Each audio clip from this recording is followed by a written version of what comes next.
Convido os irmãos a abrir no livro de Apocalipse, capítulo 3, versículo 14. Nós vamos falar sobre a carta à igreja de Laodiceia.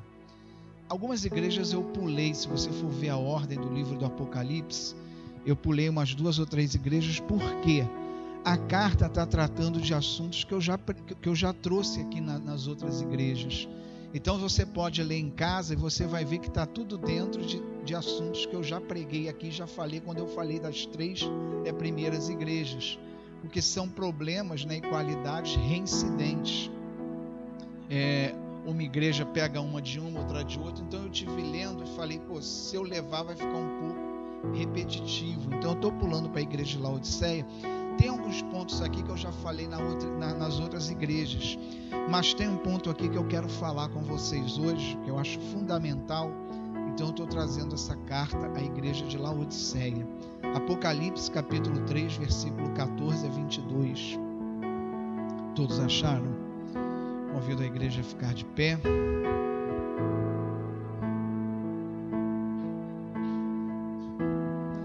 Está escrito: ao anjo da igreja em Laodiceia escreva: estas são as palavras do Amém, a testemunha fiel e verdadeira, o soberano da criação de Deus.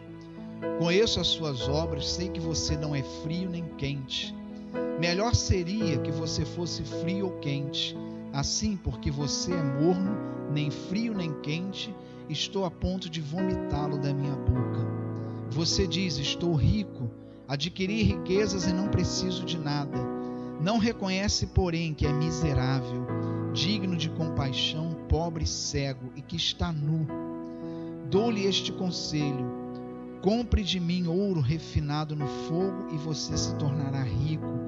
Compre roupas brancas e vista-se para cobrir a sua vergonhosa nudez.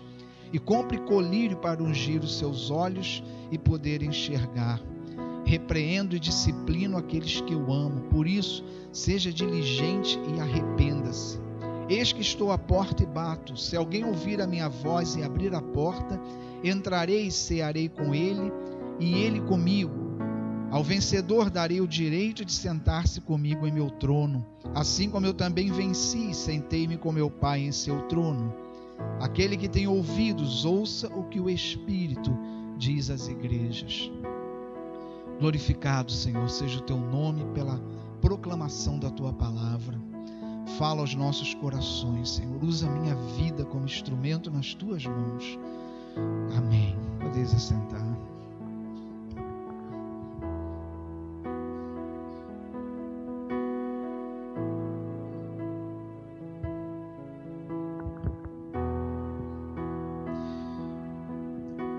Esse povo, onde se situava a igreja de Laodiceia, era um povo reinante, uma cidade próspera, possuía muitos bancos, eles acumularam, durante os tempos, inúmeros tesouros e riquezas. Era uma cidade muito próspera, muito rica.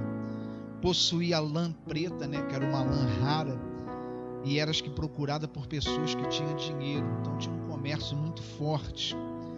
Tinha o privilégio de receber de umas, montanhas que ficavam perto da cidade, águas mornas, que chegavam através de dutos, que eles faziam, e por certo essas águas eram fontes termais, ou seja, uma cidade privilegiada, e que financeiramente estava rica, por tudo isso que ela possuía. E era uma cidade onde o comércio predominava, então eles se gabavam de ter uma condição autônoma, de serem autossuficientes, de não dependerem de ninguém. E eles, cada um individualmente, tinha uma vida próspera. Então e todo mundo que tem uma vida próspera tende a se sentir autossuficiente. A gente vê as pessoas que têm dinheiro, que são pessoas afortunadas, normalmente elas se sentem o senhor de si, acham que o que ele tem, porque o mundo age dessa forma. Para o mundo, quem tem dinheiro é que pode tudo, é que faz tudo, é que manda. E isso cria nas pessoas um sentimento de autossuficiência muito grande. Eu lembro que aquele filme, Titanic, quem viu esse filme? Acho que todo mundo viu, Titanic. tinha aquele cara que era rico, né? Que foi um dos... Quem viu esse filme, gente? Todo mundo. Vocês lembram daquele cara que tinha muitas posses, tinha um cofre dentro do navio? E uma das palavras que ele falou, o homem, quem faz o seu destino é o homem. Ou seja, ele falava que pelo dinheiro dele, ele que determinava o que ia acontecer na vida dele. Então esse é o sentimento de autossuficiência que é muito próprio àquele que pode tudo com o seu dinheiro, com aquilo que ele tem. E era uma cidade que tinha esse espírito de autossuficiência. A grande questão é que esse espírito de autossuficiência, ele foi contaminando a igreja.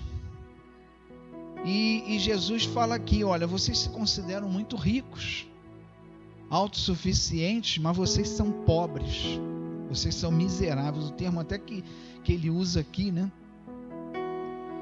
Ele diz assim, ele começa a carta, né, no capítulo, no versículo 14, para a gente entender, ele começa assim: ao anjo da igreja em Laodiceia escreva, estas são as palavras do Amém, a testemunha fiel e verdadeiro, soberano da criação de Deus.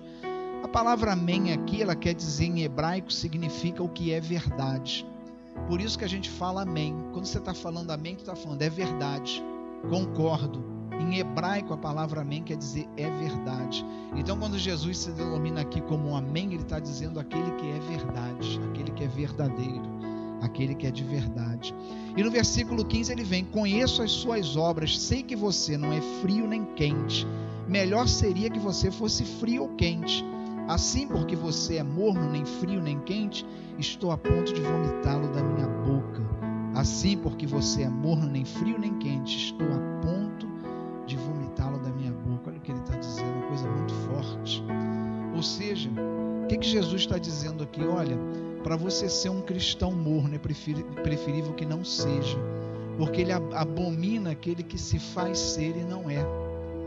Porque é preferível você ser autêntico e não ser do que você dizer que é e não ser. É o que ele está dizendo aqui.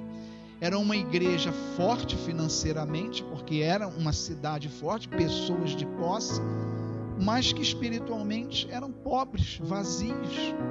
E Jesus falou: olha, vocês são mornos, vocês não são verdadeiramente espirituais, vocês vivem uma vida espiritual rasa, superficial, porque vocês confiam no que vocês têm. Ele diz: olha, por serem assim, eu estou a ponto de vomitá-los da minha boca, porque vocês não são frios, ou seja, não vivem por conta do que vocês têm, já que acreditam tanto nas suas posses, nas suas riquezas, então vivam pelo que vocês têm, mas vocês nem fazem isso e nem vivem da forma que deveriam na minha presença, uma vida espiritual verdadeira.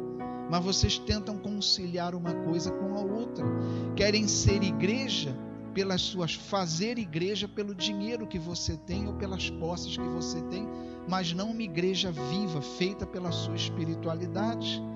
E ele diz isso, que é um cristão morno. E o grande desafio da igreja é esse, irmãos, porque o que Jesus está dizendo aqui é isso, que a igreja quente, a igreja verdadeira é uma igreja espiritual, uma igreja forte espiritualmente, uma igreja que louva a Deus, uma igreja que ora, uma igreja que vive a palavra de Deus. De nada adianta, imagina esses templos, essa igreja que eles tinham, porque eles tinham posse para ter o melhor, ou seja, era uma igreja que você olhando, era uma igreja grande, rica, maravilhosa, mas aquilo para Deus não está dizendo nada, irmãos. Você pode ter uma igreja do tamanho de um quarteirão, você não está falando nada para Deus. Ele é o Senhor do ouro e da prata. Mas vale para Deus uma igreja pequena e viva do que uma igreja do tamanho de um quarteirão lotada, com centenas de pessoas, mas que espiritualmente seja morna. Jesus fala: olha, morno, eu vomito da minha boca, eu não quero. Ele quer adoradores, pessoas verdadeiramente espirituais. O bispo Primacho tem tratado isso muito com os pastores no presbitério. Ele diz: irmãos, igreja grande e cheia não qualifica pastor, assim como igreja pequena com pouca gente não desqualifica o pastor. O que qualifica a igreja é a sua espiritualidade. O que qualifica a sua igreja é ela viver o evangelho. Em meio a tantas aberrações, a tantas estratégias para encher a igreja, irmãos, eu estou totalmente vazio disso, não estou preocupado com isso. Eu estou preocupado em evangelizar, porque Deus mandou a igreja evangelizar, a igreja tem que evangelizar. Mas a minha preocupação é que aqui seja uma igreja viva, de pessoas que oram e que louvam o nome do Senhor. Eu não estou preocupado com quantas cadeiras estão vazias aqui, se nós formos verdadeiros cristãos. Amém. Isso é que importa. Isso é que importa. Não é o tamanho da igreja ou a quantidade de pessoas, mas é a qualidade da vida espiritual das pessoas. É isso que conta. E eu tenho orado todos os dias por isso, para que Deus faça dessa igreja o seu lugar, onde pessoas sejam verdadeiras adoradoras. E o ID do Senhor vai ser consequência disso. A nossa proclamação do Evangelho vai ser consequência da vida espiritual, porque quando a gente tem uma vida espiritual que não é fria, mas quente, a consequência é a gente anunciar o Evangelho. A consequência é anunciar o Evangelho. No 17 ele diz: você diz, estou rico, adquiri riquezas e não preciso de nada. Olha só o que eles diziam: adquiri riquezas e não preciso de nada, ou seja, basta o que você tem, né? E muitas vezes o cara que tem, a pessoa que é rica, ela diz: eu não preciso de nada, eu já tenho tudo. E pior que nesse nada, tá até Deus incluído, porque acham que Deus é alguém que está ali para atender o necessitado. Então, se eu tenho um problema, se eu tenho uma necessidade, então eu tenho que ir lá na igreja, porque é lá que eu vou receber uma resposta de Deus. Mas a igreja não é um balcão de resolver problemas. A igreja é um lugar para conversão e salvação, porque o que importa para a igreja é a salvação de vidas. A igreja, ela não está aqui para os alvos terrenos, mas o alvo da igreja, ele é eterno. Tudo que se faz na igreja tem consequência eterna. Por isso é muito sério você lidar com a igreja. O peso sobre o ombro de quem lida com a igreja é muito grande, porque isso aqui é sagrado. Tudo que eu toco aqui na casa de Deus é sagrado. Eu tenho que tocar com reverência, eu tenho que tocar com temor. E isso vale para tudo, até para o dízimo. O dízimo que eu recebo, eu trato ele com temor e reverência, porque não é meu, é de Deus. Eu não posso fazer qualquer coisa com esse dinheiro. Eu tenho que empregar ele na obra de Deus e fazer isso com sabedoria e temor a Deus. Então tudo que a gente toca na casa de Deus é sagrado. Mas eles diziam, o que Jesus diz a respeito deles? Você diz, estou rico, adquiri riquezas e não preciso de nada. Não reconhece, porém, que é miserável, digno de compaixão e pobre. Com toda a riqueza que esse povo tinha, Jesus falou para ele: vocês são miseráveis, pobres, dignos de compaixão. Ou seja, eram ricos, com tantas posses, mas espiritualmente não tinham nada.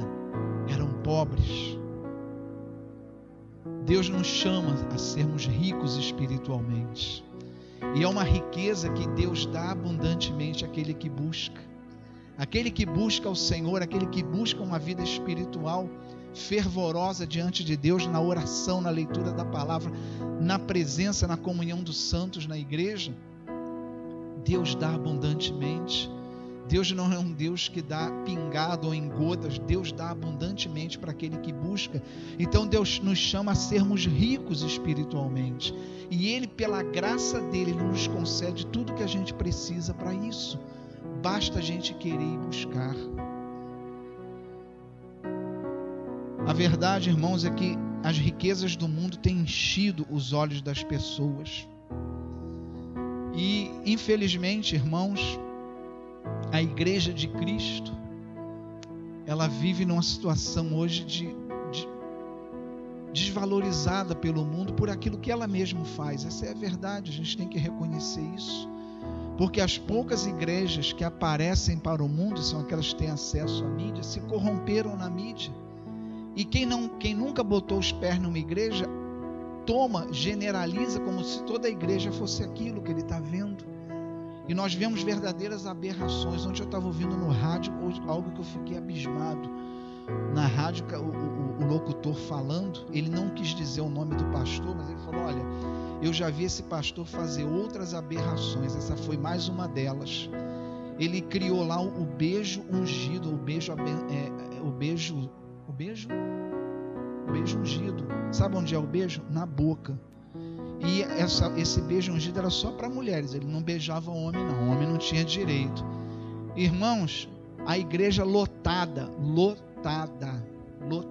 porque as pessoas, ninguém está querendo caminhar para a salvação pela cruz, não. As pessoas querem caminhar para a salvação por caminhos de bonança, de prosperidade, de vitória. As pessoas querem achar um caminho para a salvação que seja de prosperidade e de vitória. Então, se você anuncia isso, a igreja enche. Ninguém quer ir para a salvação pelo caminho da cruz, renunciar a nós mesmos, colocar Deus em primeiro lugar na nossa vida e pagar o preço de ser um cristão de verdade. Ninguém quer fazer isso. As pessoas querem caminhar para Deus pelo caminho maravilhoso de prosperidade, de bênção. Agora, quando você fala em cruz, a igreja esvazia. Não tenha dúvidas, irmãos, tem estratégias consagradas. Eu posso, se eu quiser, eu boto um banner ali na grade, que eu vou ter que comprar mais cadeiras para colocar as pessoas aqui dentro. Com um simples banner que eu botar ali. É só eu botar ali e oferecer, acho que um milagre, um óleo ungido, alguma coisa para vender, vai lotar aqui. Mas eu não posso fazer isso, eu tenho temor a Deus, eu respondo pelas vidas. A vida de vocês eu vou responder diante de Deus. Então eu tenho que ter temor naquilo que eu falo e naquilo que eu faço. Eu não estou aqui para encher a igreja, eu estou aqui para salvar, para ser instrumento de Deus para a salvação de pessoas. E no versículo mais adiante, no versículo 19, ele diz: repreendo e disciplino aqueles que eu amo, por isso seja diligente e arrependa-se. Aqui ele está tocando num ponto, que é esse o ponto que eu quero tocar hoje, né? Entre os outros que eu toquei, mas eu quis trazer essa carta para tocar nesse ponto aqui da exortação, né? Lá em 2 Timóteo, capítulo 2, versículo 25 e 26.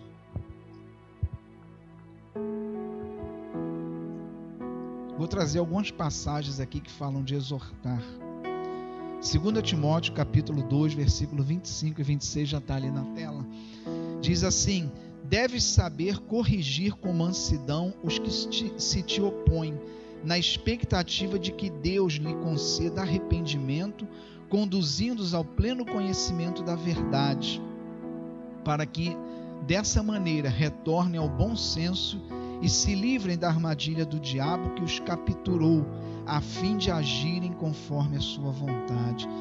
Um manual em poucas palavras de como tem que ser a exortação dentro da igreja. Amados irmãos, exortar, né, ao contrário do que as pessoas traduzem, o significado é animar, encorajar. Não tem o sentido de repreender as pessoas, é animar, encorajar o quê?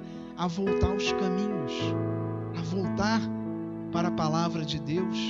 Ou seja, a repreensão, ela não vem para acusar, mas ela vem para chamar a pessoa de volta quando ela está fora da direção de Deus. Por isso ele diz: deve saber corrigir com mansidão as pessoas que se opõem na expectativa de que Deus conceda o pleno conhecimento da verdade. Ou seja, aquela pessoa que está agindo de uma forma que não é conforme a vontade de Deus ou a palavra de Deus, você tem que encorajá-la o quê?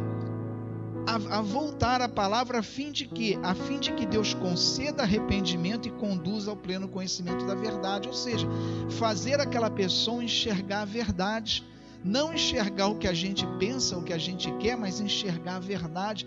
Por isso toda a exortação, ela tem que ser feita fundamentada na palavra. Você não pode exortar uma pessoa baseado naquilo que você acha e naquilo que você pensa. A exortação tem que ser dentro da palavra de Deus, para que ela seja conduzida à verdade, ela retorne à verdade. Essa tem que ser a exortação. E ele continua dizendo: dessa maneira retorne ao bom senso e se livrem da armadilha do diabo que os capturou, a fim de agirem conforme a sua vontade. Porque muitas vezes, mesmo irmãos na igreja, há armadilhas do inimigo e a pessoa fica cega numa determinada situação e começa a agir diferente da palavra de Deus.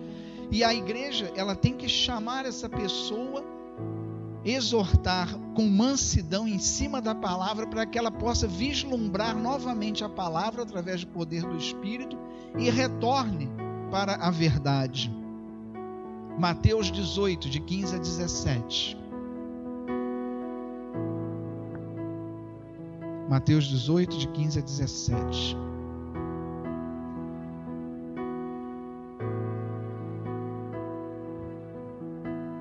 está escrito: se seu irmão pecar contra você, vá e a sós com ele, ou seja, não é falando para toda a igreja, é você e ele.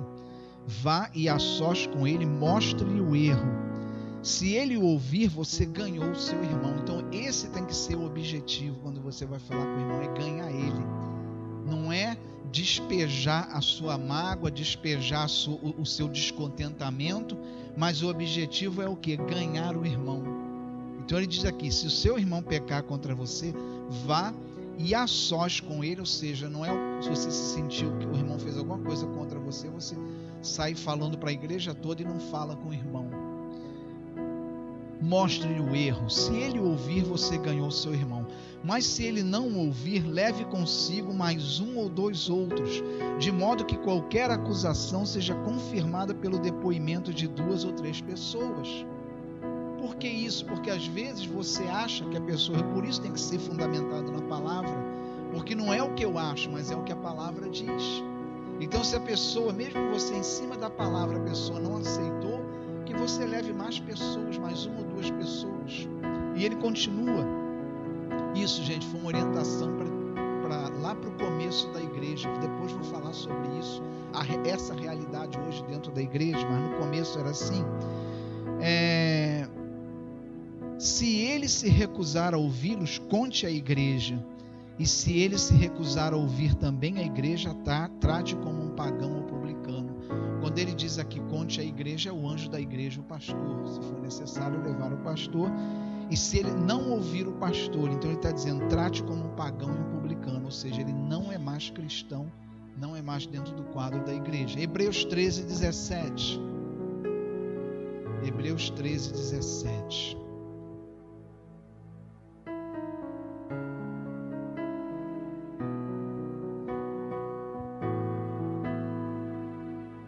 Diz assim: obedeçam aos seus líderes e submetam-se à autoridade deles. Eles cuidam de vocês como quem deve prestar conta, né? Então, sobretudo na igreja, né? Aquele que lidera, ele vai prestar conta da sua liderança. Então, se muitas vezes ele está te repreendendo, não é gostoso repreender uma pessoa, mas se você não fizer, você vai responder por isso depois. Se você vê um irmão precisando ser reconduzido à verdade, você, para não ter que se expor, você se cala, o líder vai responder por isso depois. E a gente, como acho que liderado, não pense, eu sou aqui o pastor da igreja, sou líder aqui, mas eu sou um liderado dentro da congregação. Dentro da Igreja Nova Vida, eu tenho acima de mim o bispo Rubens, que é o bispo aqui da região, e tenho o bispo Primaz. Diante deles eu presto contas. Há pouco tempo atrás, lá no interior, tem um pastor que foi acho que tirado e substituído, porque ele estava fora da visão da Nova Vida. Há pouco tempo foi feito. Saiu um pastor aqui do Rio para lá para ocupar o lugar dele. Uma igreja com 40 membros, acho que todos já tinham sido ordenados, acho que diáconos, inclusive mulheres. E a Nova Vida, ela não ordena mulheres. E ele criou uma igreja completamente fora dos padrões da Igreja Nova Vida. E em desobediência ele estava, em desobediência ele foi retirado e colocado outro pastor. Então eu estou aqui, eu me submeto a uma liderança, eu não faço o que eu quero aqui, eu tenho um estatuto da Igreja Nova Vida que eu tenho que seguir, tem normas ali práticas bem claras que eu tenho que obedecer, e eu tenho a confissão de fé, que é a parte teológica da igreja, que eu tenho que seguir.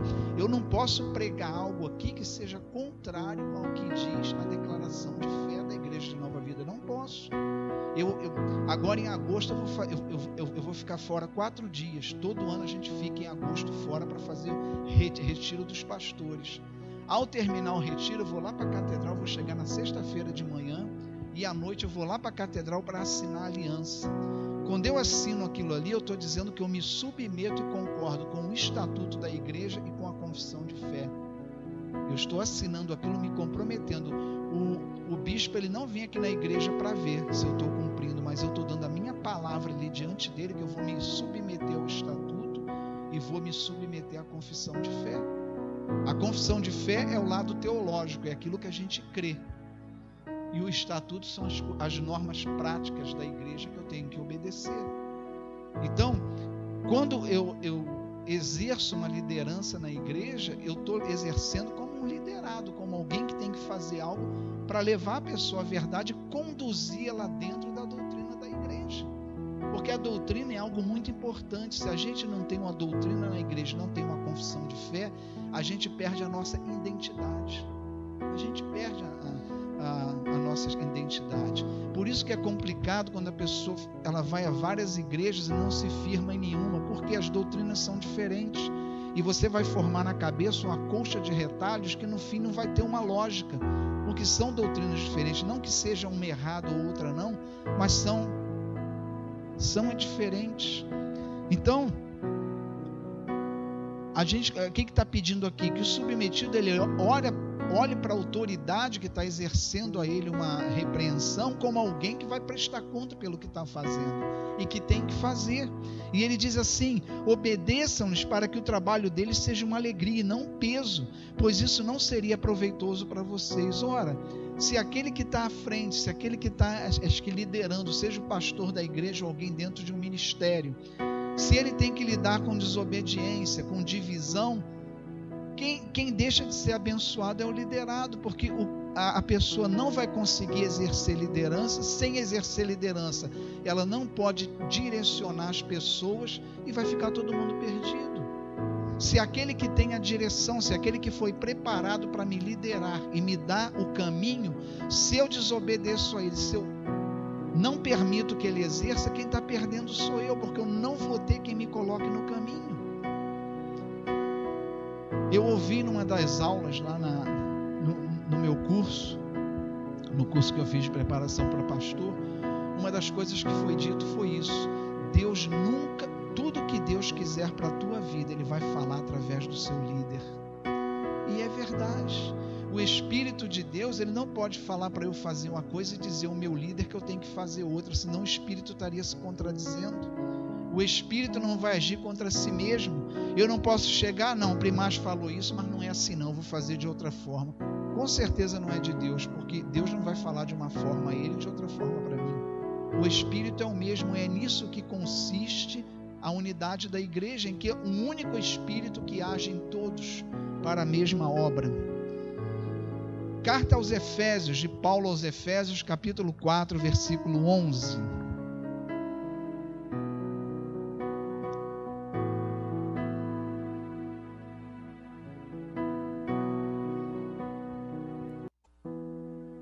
Amém? Efésios, capítulo 4, versículo 11 a 13. 3 versículos. Diz assim: e ele designou algum para apóstolos, outro para profetas, outros para evangelistas e outro para pastores e mestres, com o fim de preparar os santos para a obra do ministério, para que o corpo de Cristo seja edificado. Ou seja, Deus levanta líderes para quê? Para preparar o corpo e para o corpo ser edificado. Não é para outra coisa. Não é para outra coisa. Até que todos alcancemos a unidade da fé e do conhecimento do Filho de Deus e cheguemos à maturidade, atingindo a medida da plenitude de Cristo. Irmãos, vindo agora para os nossos tempos, a igreja primitiva, as pessoas confessavam os seus pecados umas às outras e as pessoas oravam umas pelas outras, e isso aqui era praticado. Hoje é muito difícil acontecer isso, porque, como Jesus falou, o amor de muitos esfriaria. A realidade da igreja hoje é bem diferente daquela igreja primitiva. Não que aquela igreja fosse mais perfeita, que a gente olha as cartas aí, a gente vê que era uma igreja que tinha os problemas que nós temos. Não tem nada de diferente ali. As cartas que eu trouxe aqui até vocês, das 7 igrejas, né, já é a 4ª carta hoje, a gente vê que eles viviam problemas que são muito da nossa época. Não tem muita diferença, não era uma igreja perfeita. Mas no tocante, né, à repreensão, isso aqui era exercido por orientação dos apóstolos. Mas hoje é muito difícil. Primeiro porque as pessoas, por não terem uma vida verdadeiramente espiritual e às vezes não se pautarem na palavra, acabam repreendendo umas às outras pela carne, não pelo Espírito. Então ficou muito difícil exercer. Por outro lado, as pessoas hoje não gostam de ser repreendidas. A gente vê uma realidade na igreja de pessoas trocando de igreja porque foram repreendidas, porque não pode. Eu não estou ali para ser corrigida e direcionada.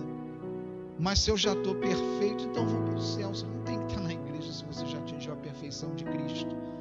Eu sou chamado a atenção, acreditem nisso. Eu, como pastor, sou chamado a atenção. Eu já era diácono, quase pastor, e fui chamado a atenção mais de uma vez, e reconheço que eu precisava. Eu estava entendendo de uma forma que não era.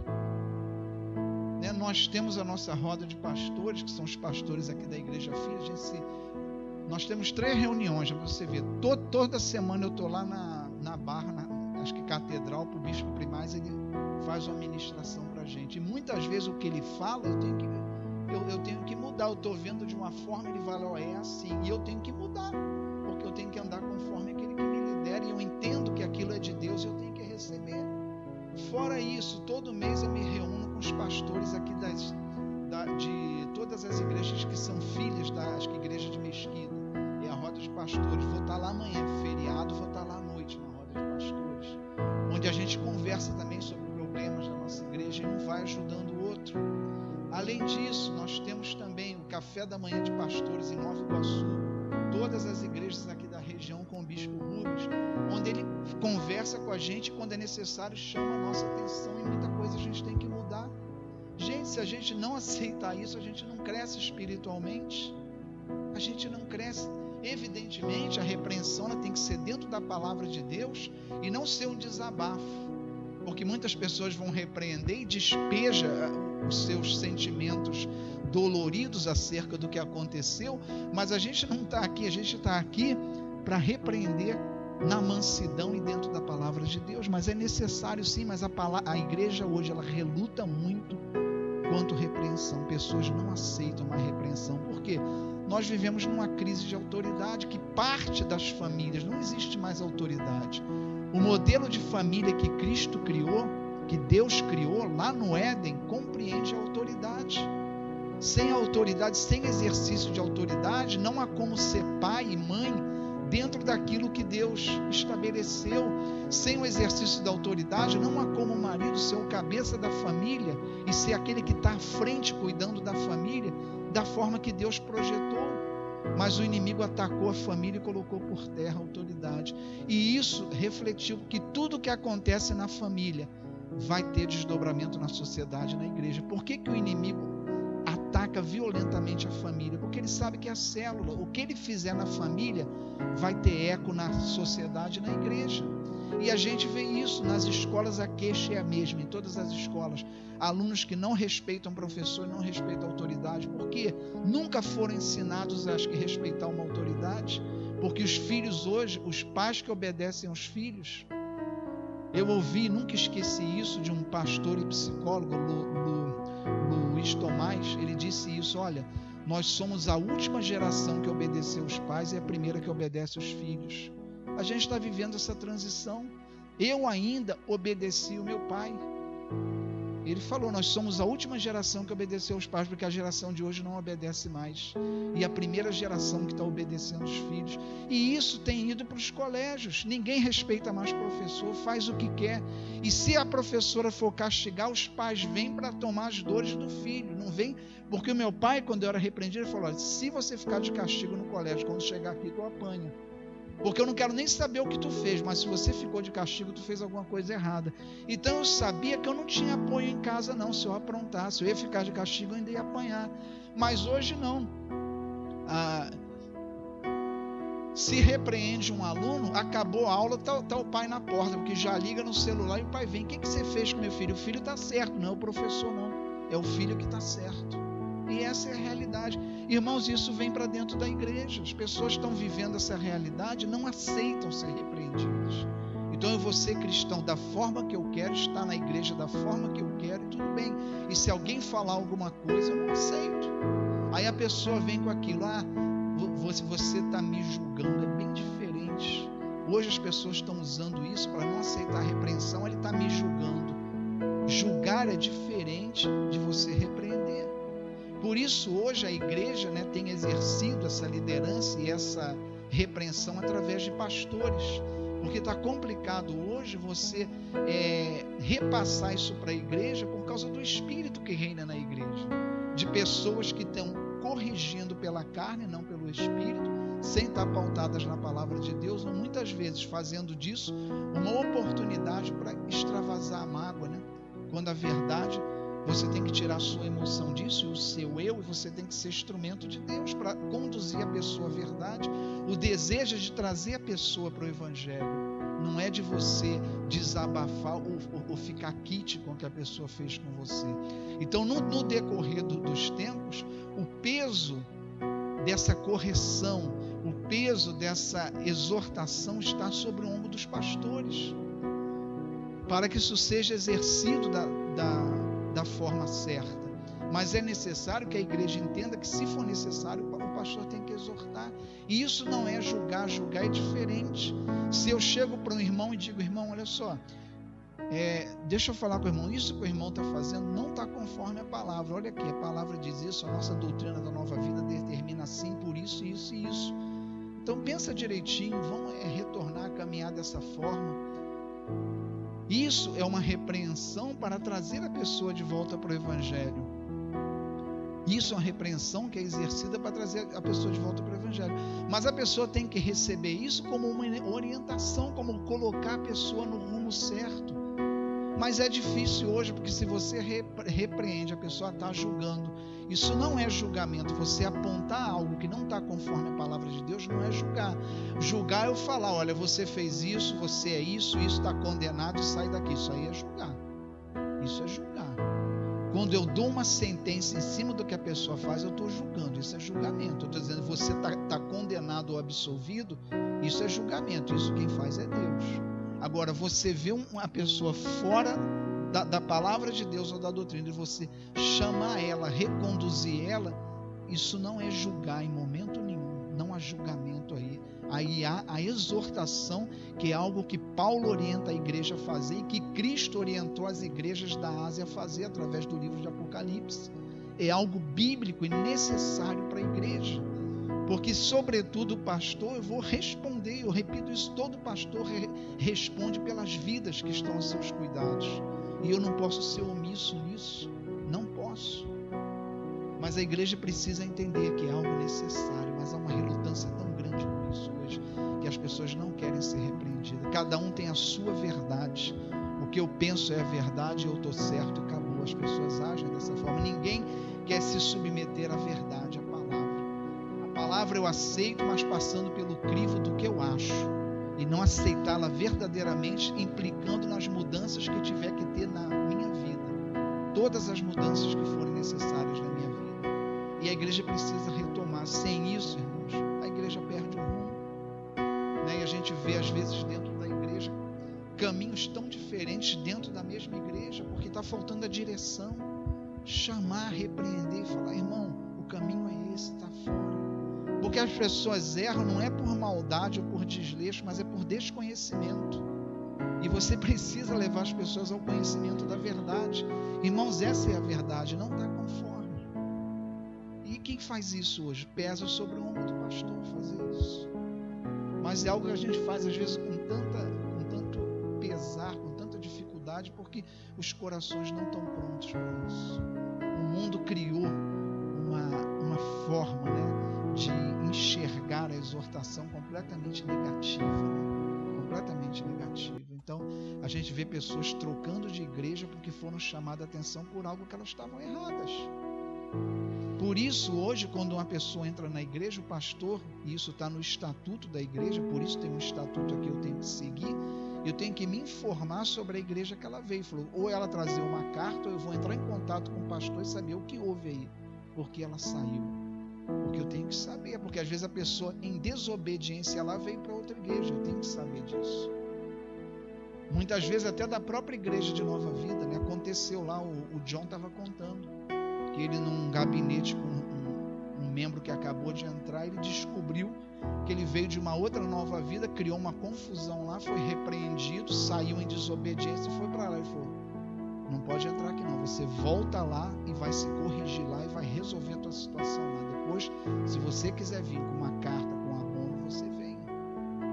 isso tem um estatuto, a gente não pode colocar a mão por cima de erro, não porque eu não queira, mas porque eu vou responder por isso depois.